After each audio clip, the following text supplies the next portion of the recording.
Fresh unyama. Fresh. Hebu jitambulishe pale waangalie wa Tanzania kujue nani. Bwana, kwa majina naitwa Dination. So ni msanii wa kizazi kipya cha Singeli. Yeah. Kwa nini Singeli na sio Bongo Flava, mstaarabu nini, kwa nini Singeli? Nimeamua kufanya muziki wa Singeli kwa sababu ni muziki ambao unaopendwa sana na ni muziki ambao unasikilizwa kwa sasa hivi. So nikaamua niingie kwenye muziki wa Singeli hivyo tu. Msanii gani ambaye alikuinspire uweze kufanya muziki? Manifongo.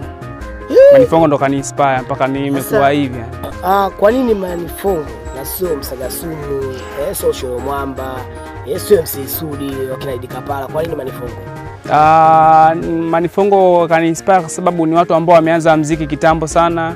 Wameanza muda sana muziki wa Singeli, ndo wameufanya mpaka muziki wa Singeli sasa hivi unapendwa, unasikika.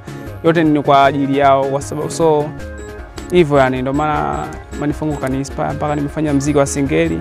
Okay. Yeah. Sasa umejipangaje, kwa sababu story ambazo zinazovuma sana wasanii wa Singeli hampendani, yani kila mtu anajiona yeye yupo katika mainstream na anajiona yeye ndo kila kitu, yani hamna ushirikiano mzuri kama ilivyokuwa katika upande wa Bongo Flava na muziki mingine kama hivyo. Kwa nini yani unachosoma utakuwa umejipangaje? Uone itakuwa ni hatari kwako kwa wewe unaikuja? Kujipanga nimejipanga, so lolote litakayotokea mimi nipo tayari, lakini mimi siamini katika hivyo vitu.